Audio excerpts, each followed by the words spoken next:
It's another beautiful day in Houston, first part of April, and continue to work on my workbench. It's getting closer. Here, I'm going to zoom out a little bit. There we go.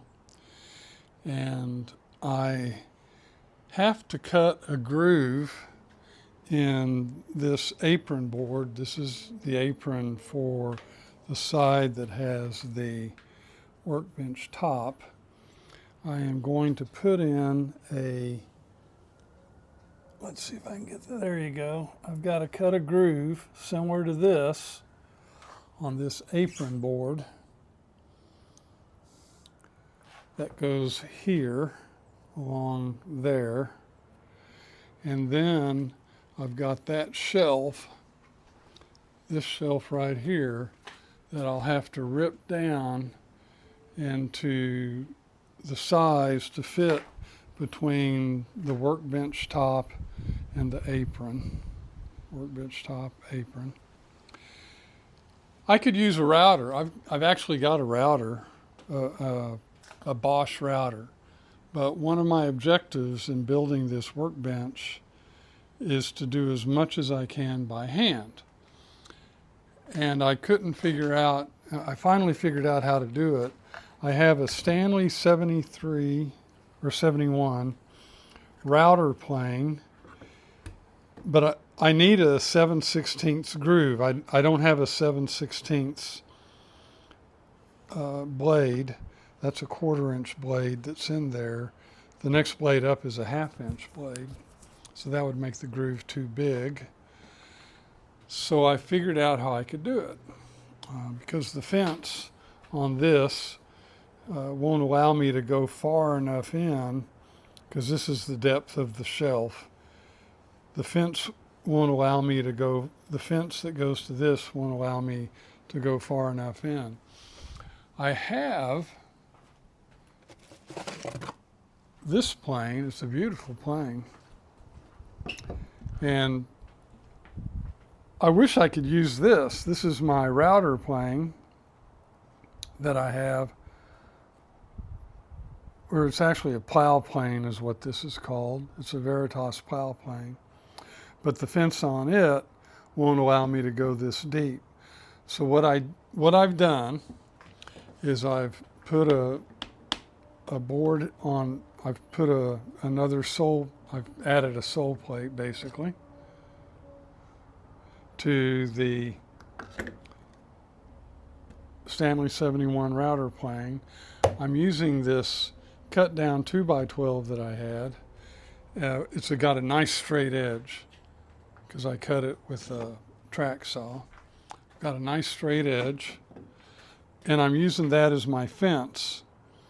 And I wanted to show this for a couple of reasons. One is that you gotta, these old woodworkers that did everything by hand. It wasn't like you could run over to Home Depot or Lowe's or Rockler or Woodcraft and just pick up a new tool. You had to figure out how to do it with what you had. And I'm kind of trying to get into that frame of work. So what I've got to do, so now that I've got my fence set up and I started cutting the groove, I thought, wait a second, I need to stop and show this to folks so they can see that you really can do it. You can do it if you have the hand tools and you think about how to get it done. So I'm going to show you what I'm doing here. I have to make 2 passes because I need 7/16. Well, this is a 1/4. So when I get done with this groove, I'm going to move the fence over a little bit and then recut the rest of the groove, the other 3/16 of this groove, with that plane, but just by moving the fence over. Let's see how it works. I think it's going to be just fine. So here we go. Nobody said hand-tooled woodworking was going to be easy.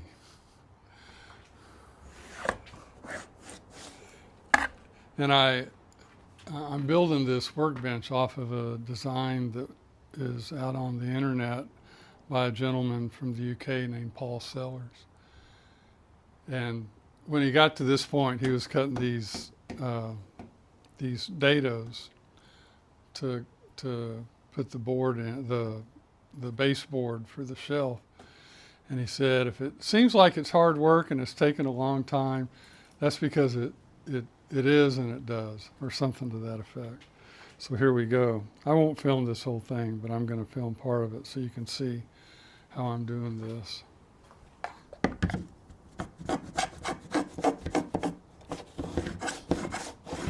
This yellow pine it's a soft wood, but it is not soft, and there's some stringiness to it that makes it difficult.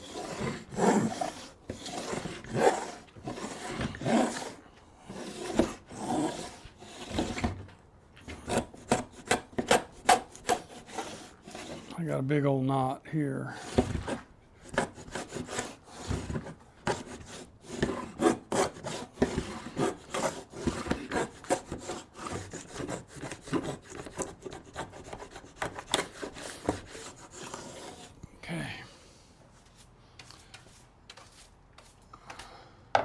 See, it cuts these. Here's the pieces of, this is what it cuts out every pass. So you little by little, you just work this thing down.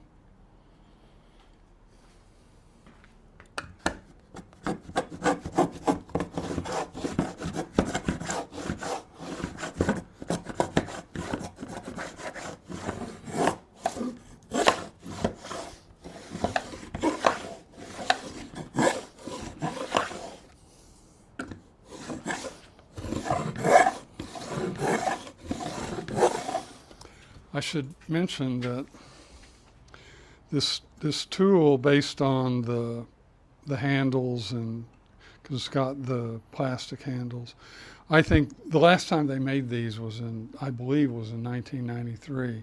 So this one is at least 30 years old. I think it might be a little older. Could be, don't know. But there's a lot of pleasure in using these old hand ways of doing this.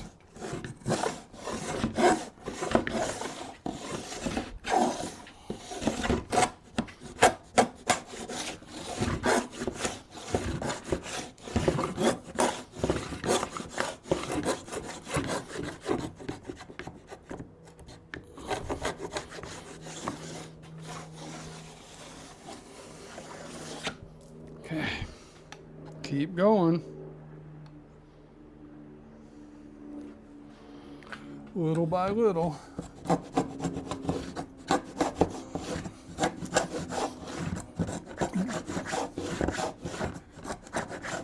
Hear the wood being cut.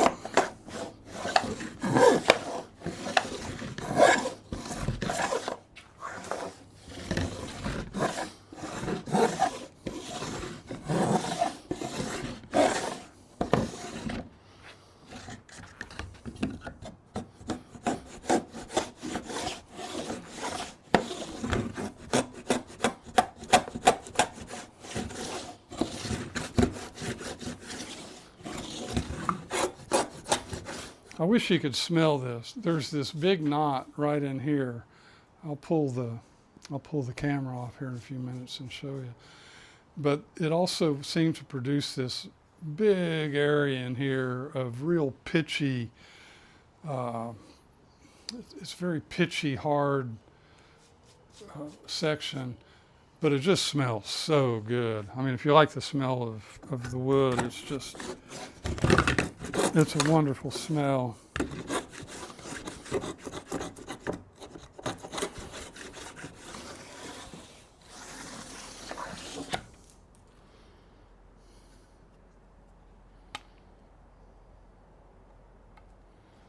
So what I'm doing is this tightens the blade. Here's the blade right there.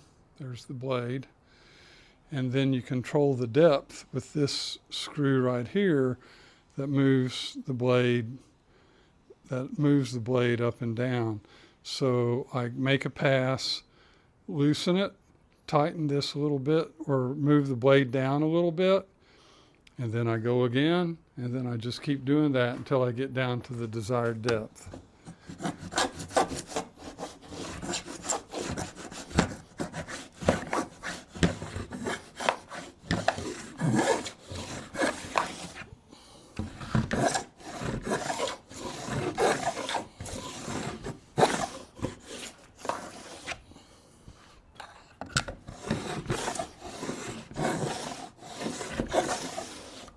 So next month I'll be 69 years old.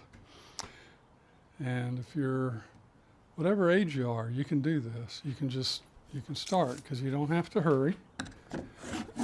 It's good exercise.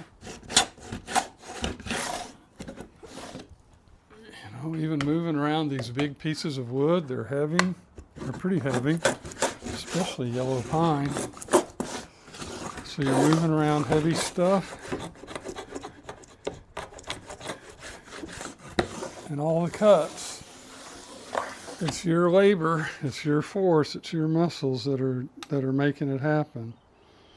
I'm not the biggest, strongest guy, but you can do this. You don't have to be in a hurry. Gives you a lot of time to think about things and appreciate life. Think about the many blessings that we have. How fortunate we are to live where we live.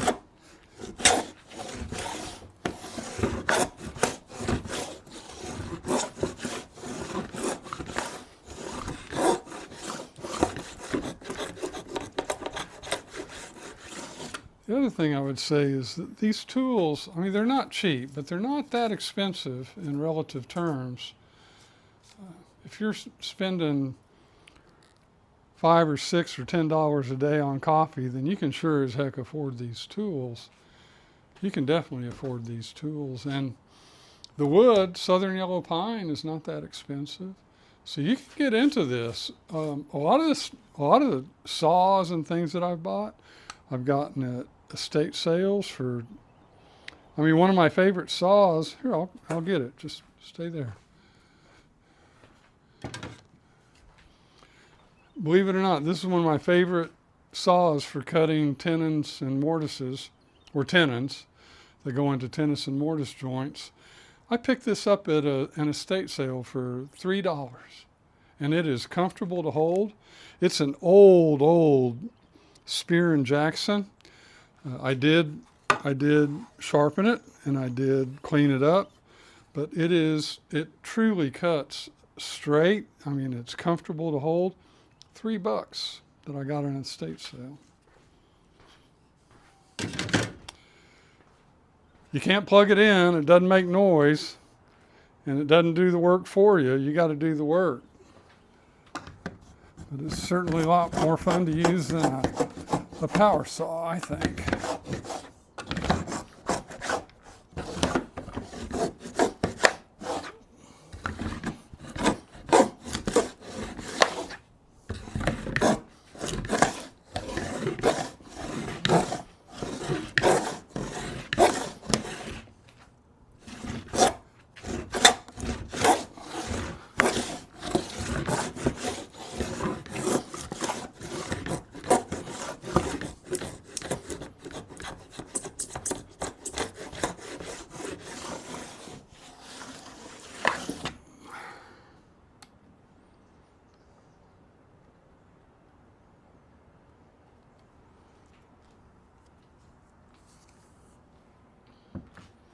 Let's see how far down I've gotten. I need to go 3/8 inch deep. Let's see where I am. There's 1, 2, 3/8 right there. So, yeah, that's how far. I've only gone down maybe a third of the way. So maybe, no, more than a third.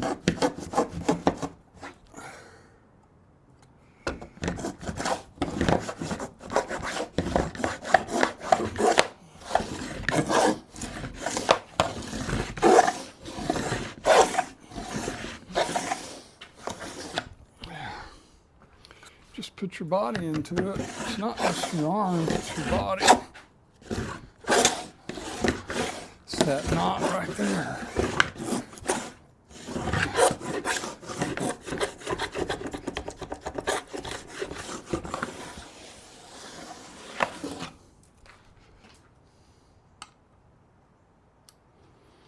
You can do it. You can do it.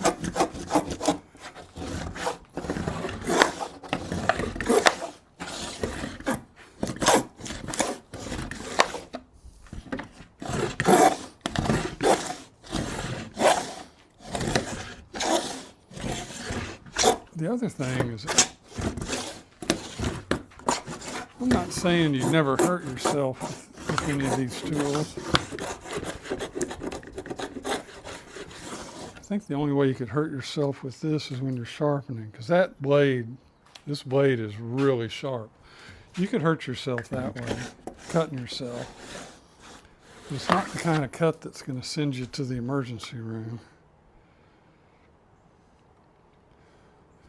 If you were doing this with a regular machine router, those things, they're great.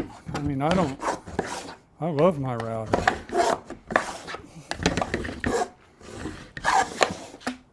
But I think there's a lot more pleasure in this.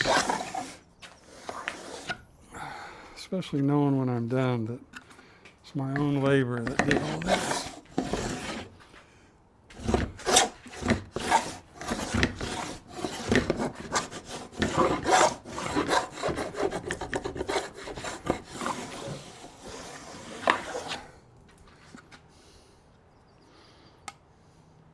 Requires you to think. I had to spend a lot of time figuring out how to do this. I mean, it's simple once you figure out how to do it. But just thinking, how am I going to do this?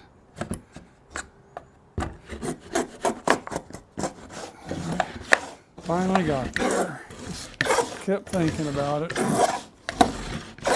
How do I do it with the tools that I have? How do I do it with the tools that I have?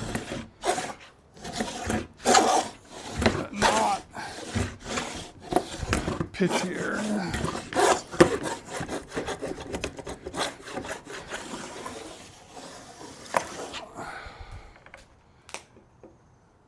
Yeah, a few more passes, I'll get there. Little by little. Don't try to force it. That's the other thing. If you try to force it, bulldog your way through this, you just mess up.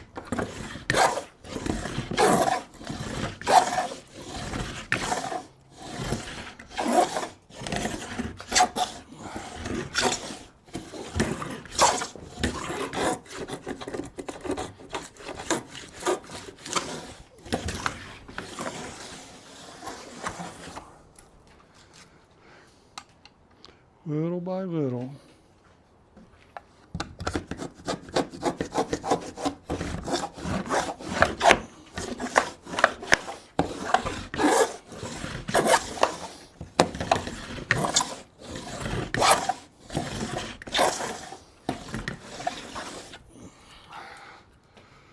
See, it just pulls out these chunks.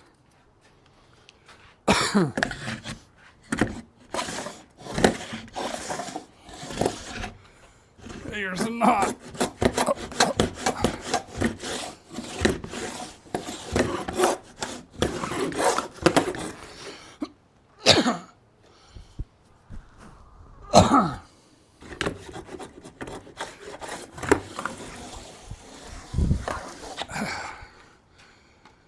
Few more passes and I'll be there. It rained a lot the last couple of days, so it's really humid. It's like 72 or 73 degrees, but the humidity's got to be like 90%. It's really humid.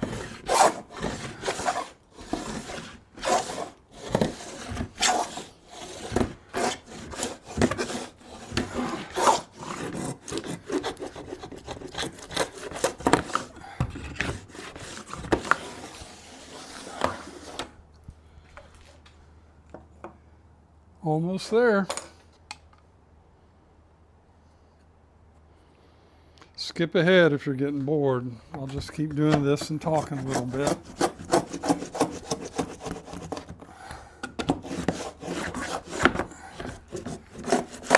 I encourage anybody that's interested in hand-tooled woodworking to go out on the internet and research all the benches that you could build, and then build the bench. Go build your bench yourself. Start with just big pieces of wood, cut it down. Do it all yourself. Do your design. There's plenty of designs to go by that don't cost a penny to look at. And then you do your own design based on somebody else's. That's what I did. This isn't exactly like Paul Seller's bench, but it's pretty damn close. And along the way, you learn all the techniques you're going to need in order to continue your hobby of woodworking.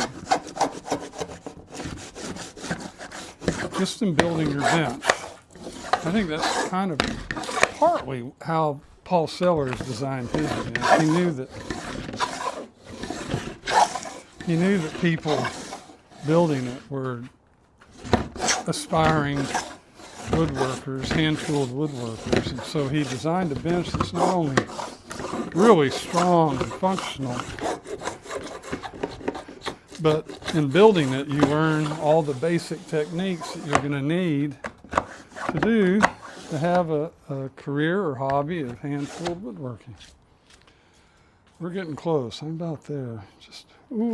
Just one more, I think, and then I'll have it. See, you can do it. You can do it.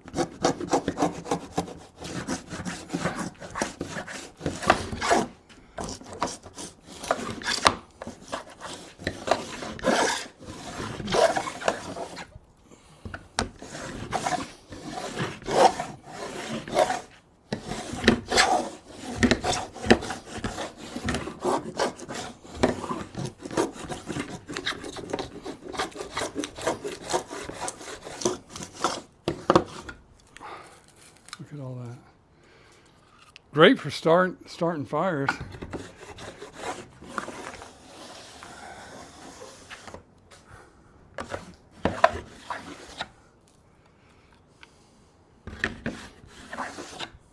Let's see if I'm there.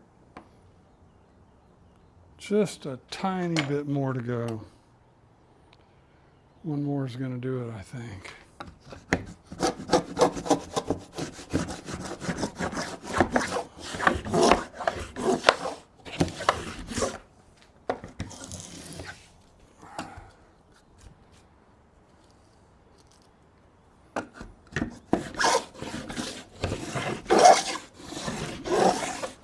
Are you going to make mistakes as you're building your workbench? Absolutely. And you're going to learn from all of those. And you're going to gain confidence in your ability. And you're going to get better at, how do I do this? Figuring out how to do something with the tools that you have. And sometimes you do need to go buy a new tool. I mean, there's a minimum number of tools you're going to need to do this. There it is. So I'm down. That's it. Okay, so let me show you what I've done.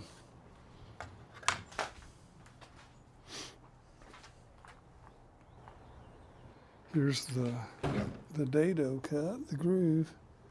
There you go.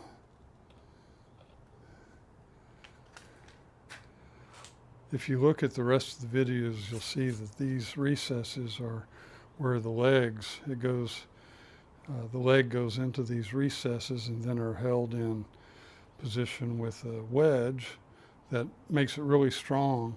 But then I strengthen it more with, here's that knot that I was talking about, and this pitchy area. It just smells like pine trees in here right now. A real turpentine-y pine tree smell. There you go. This spot here was troublesome because you can see how the grain, okay, I'm going to explain something. This grain on this piece of wood goes in that direction. You can tell by these little cathedrals. Do you see that? So this layer is on top of that layer is on top of that layer. And so this layer is on top of that layer. You can see more of that cathedral. So that's why I chose to go in this direction, because I'm going with the grain. But you get around these knots and the grain starts going different directions, and your cutting it starts to tear out. Instead of just slicing through the wood, you're going against the grain. So down in here, the grain's actually going in a different direction than everywhere else. Down and through here, it's nice and smooth and everything's good, but then you get down here. But that's my first groove, and now I need to move everything over by 3/16. I'll redo this, and then I'll have my 7/16 groove that I'm looking for. I finished it up. I misspoke earlier. It didn't need to be 7/16, it's 5/16. So I've got this 5/16 groove cut now, all the way down. Turned out pretty good. Here's that knot. That's a hard spot to get through right there. But you're going to run into that. Wood is like life. You're going to have knots that you got to deal with. There's that real pitchy spot, and it still smells really strong, piney smell, which is nice. I have to say, you need to clean your tools after going through something like that, because the pitch will build up on the tool.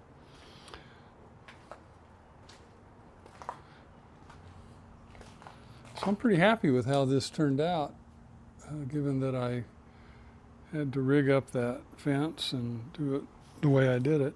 So now what I'll do is I'll put this back on here, attach the apron to the leg assembly. If you notice, well, maybe you can't, but right now the way it is, it can move back and forth like a parallelogram. So I need to get it into square, and then once I've got it square, then I'm going to run some screws up under here in the bearer of the workbench top bearer. I'm going to run screws up into the workbench top, and that'll lock it into square, and that'll prevent it from shifting like a parallelogram. Coming along. Won't be long before it's done. Probably another 4 or 5 days, because I don't work on it full time, but I do take my time with it, and I'm learning. That's the other thing. This is a learning experience. So there's one groove, one side of the shelf, and there's the other groove for the other side of the shelf. Thanks for watching.